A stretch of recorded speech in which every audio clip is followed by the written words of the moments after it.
Welcome back to my YouTube channel. এইটো ভিডিঅ'ত APSC মেইনছৰ কাৰণে এনসাৰ ৰাইটিং লৈ আহিছোঁ সম্পূৰ্ণ অসমীয়াত। বহুতে অসমীয়াত এনসাৰ ৰাইটিং বিচাৰি আছিল। সাবজেক্টটো হৈছে আমাৰ এথিক্স, ইন্টিগ্ৰিটি আৰু এপ্টিটিউড, যিটো APSC মেইনছৰ সিলেবাছত আছে, য'ত 250 নম্বৰ থাকে। মই ভাবিছোঁ এথিক্স, ইন্টিগ্ৰিটি আৰু এপ্টিটিউডৰ যিমানবিলাক সম্ভাৱিত কুৱেশ্যন বা প্ৰিভিয়াছ ইয়াৰ কুৱেশ্যনবিলাক আছে সকলোবিলাক কভাৰ কৰিম। আজিৰ পৰা কণ্টিনিউ এনেকৈ এনসাৰ ৰাইটিং দি থাকিম। যদি অসমীয়াত দিব মন আছে APSC তেতিয়াহ'লে আপুনি বহুত লাভৱান হ'ব বুলি আশা থাকিল। ভিডিঅ'টো একেলগে চাই থাকিব সম্পূৰ্ণ অসমীয়াত, আৰু ইংলিছত লাগে যদিও কমেণ্ট কৰিব এনসাৰ ৰাইটিং, ঠিক আছে। এতিয়া আমি সকলোৱে জানো APSC মেইনছৰ এটা ছাবজেক্ট হৈছে এথিক্স, ইন্টিগ্ৰিটি আৰু এপ্টিটিউড। ইয়াতে এইটো কুৱেশ্যন হৈছে UPSCত আহিছে। এইটো কুৱেশ্যন আমাৰ APSCত অহাৰ সম্ভাৱনা বহুত আছে, 2024 কাৰণে কৈছোঁ বা 25 কাৰণে। এতিয়া প্ৰথম কুৱেশ্যনটো, ethics is the science of normative science and the science of happiness, ঠিক আছে। ডিছকাছ। এইটো যদি আমি অসমীয়াত কওঁ, অসমীয়াত একদম চিম্পুল ভাষাত এনসাৰটো লিখিছোঁ।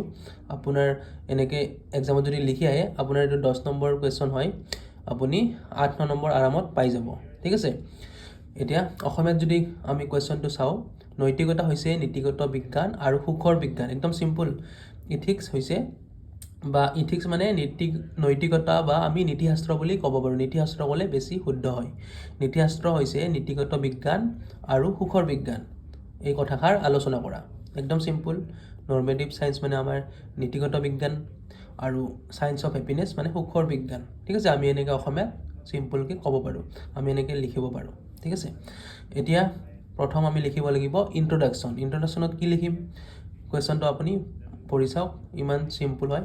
ইয়াতে আমি ইথিক্সৰ এটা সৰু ইন্ট্ৰডাকশ্যন দিম। ইথিক্স কি হয় আচলতে, কি মানে চায়েন্স অফ নৰ্মেটিভ আৰু চায়েন্স অফ হেপিনেছ কিয় হয়, একদম চিম্পুল এটা আমি ইন্ট্ৰডাকশ্যন দিব লাগে।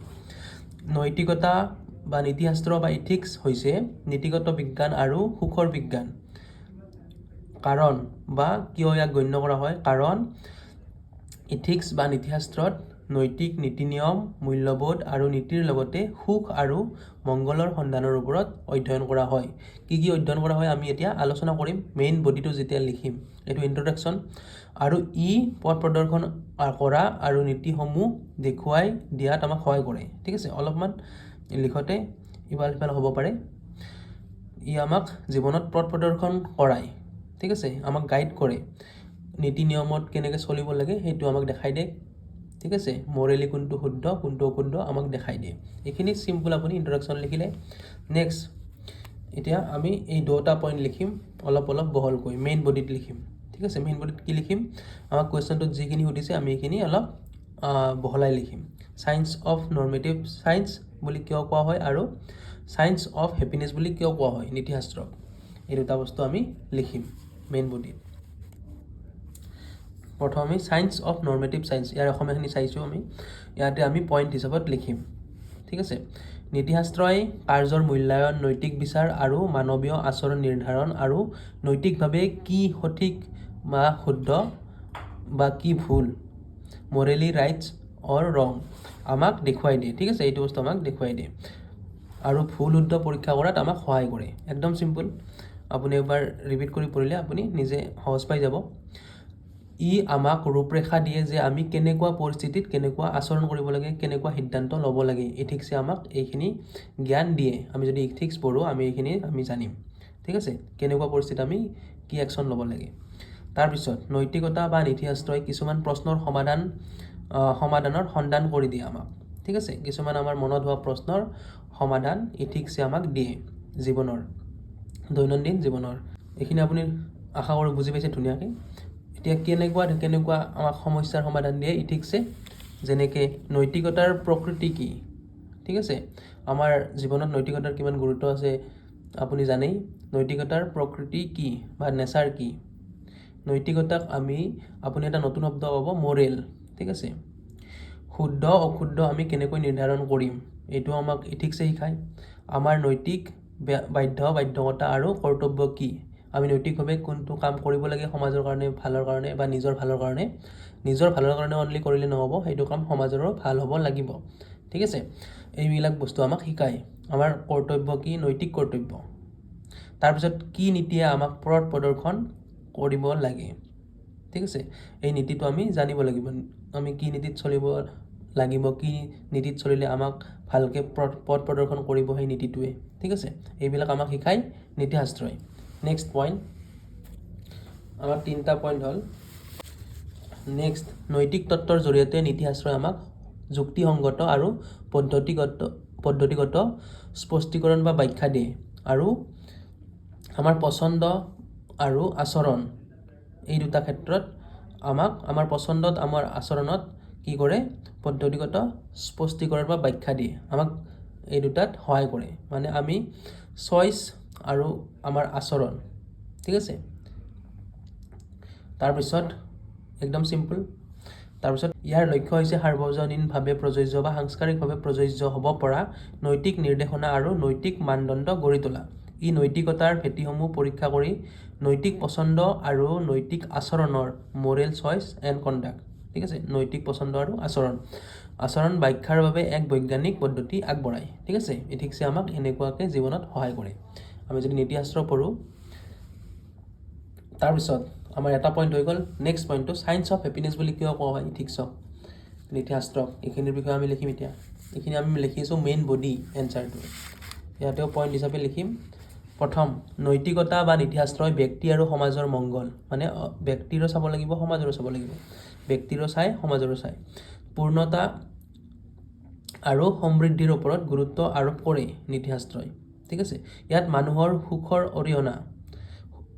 সুখত অৰিহণা যোগোৱা কাৰকসমূহৰ সন্ধান কৰে, ঠিক আছে, মানে কৰা হয় এই আমাৰ যিটো ষ্টাডি অফ ইথিক্সৰ আমাৰ শিক্ষাত আমি এইবিলাক পাওঁ। ইয়াত মানুহৰ সুখৰ অৰিহণা যোগোৱা কাৰকসমূহৰ সন্ধান কৰা হৈছে আৰু মানে নীতিশাস্ত্ৰত, আৰু নৈতিক মূল্যবোধ আৰু কাৰ্যই জীৱনৰ মানদণ্ড কেনেকৈ বৃদ্ধি কৰিব পাৰে সেয়া বুজাবলৈ বিচাৰে, ঠিক আছে। নেক্সট, আমি এইবিলাক জানিলে আমি হেপিনেছ হ'ব পাৰিম জীৱনত, হেপিনেছ থাকিব পাৰিম, সুখী থাকিব পাৰিম, হেপিনেছ আনিব পাৰিম। তাৰপিছত পইণ্ট, নৈতিকতাই এনেকুৱা কিছুমান প্ৰশ্নৰ পৰীক্ষা কৰে, যেনে কিছুমান আমাক প্ৰশ্নৰ উত্তৰ দিয়ে, যেনেকৈ এটা অৰ্থপূৰ্ণ আৰু ভাল জীৱন কিহৰ দ্বাৰা গঠিত বা কেনেকৈ আমি ভাল জীৱন গঢ়িব পাৰোঁ, ঠিক আছে, তাৰ উত্তৰ আপুনি নীতিশাস্ত্ৰত পাব। কেনেকৈ আমি এটা গুণী আৰু পূৰ্ণতাপূৰ্ণ অস্তিত্ব গঢ়ি তুলিব পাৰোঁ জীৱনটো, ঠিক আছে, ইয়াৰো আপুনি উত্তৰ পাব। এইখিনি আমি এনেকৈ বুজাই দিব লাগিব। তাৰপিছত নেক্সট পইণ্ট, আমাৰ সামগ্ৰিক মংগলৰ কাৰণে আমাৰ চৰিত্ৰ আৰু গুণে আমাৰ ওপৰত কি ভূমিকা পালন কৰে, এইটোৰ প্ৰশ্নৰ উত্তৰ আপুনি নীতিশাস্ত্ৰত ইথিক্সত পাই যাব, ঠিক আছে। ইথিক্সে আমাক এইবিলাক শিকায়, ঠিক আছে। নেক্সট 3 নম্বৰ পইণ্ট, ঠিক আছে, নৈতিক নীতি আৰু নৈতিক আচৰণে আমাৰ ব্যক্তিগত সুখ আৰু সামূহিক সুখত কেনেদৰে অৰিহণা যোগাব পাৰে, ঠিক আছে। এইখিনি আমি ইথিক্সত শিকিব পাৰোঁ। পাৰ্চনেল এণ্ড কালেক্টিভ হেপিনেছ, সামগ্ৰিক আৰু ব্যক্তিগত সুখ। ই নৈতিকতাৰ গুণ আৰু উপযোগিতাবাদৰ তত্ত্বৰ জৰিয়তে সুখ, মংগল আৰু বৃহত্তৰ মংগলৰ বাবে আমাৰ সম্ভাৱনাৰ ওপৰত ভিত্তি কৰি কৰা কাৰ্যসমূহক ৰূপৰেখা প্ৰদান কৰে ইথিক্সে। তাৰপিছত নীতিশাস্ত্ৰই আমাক নৈতিক সততা আৰু প্ৰকৃত সুখৰ জীৱনৰ দিশত আগবঢ়াই নিয়ে, ঠিক আছে। এইখিনিয়ে এনচাৰ, মেইন বডিটো আমি ইয়াতে লিখিব দিছে 150টা ৱৰ্ডত, ঠিক আছে, আমি বেছিও লিখিব নোৱাৰোঁ। এতিয়া আমাৰ বাকী থাকিল কনক্লুজনখিনি, আমি লাষ্টত লিখিব লাগে। মেইন বডিটো হৈ গ'ল, আমাৰ ইন্ট্ৰডাকশ্যন হৈ গ'ল। আপুনি কনক্লুজনখিনিত কি লিখিব লাগে, যিখিনি এনচাৰ লিখিলে তাৰ এটা চামাৰি এটা লিখিব, 2 বা 3 লাইন।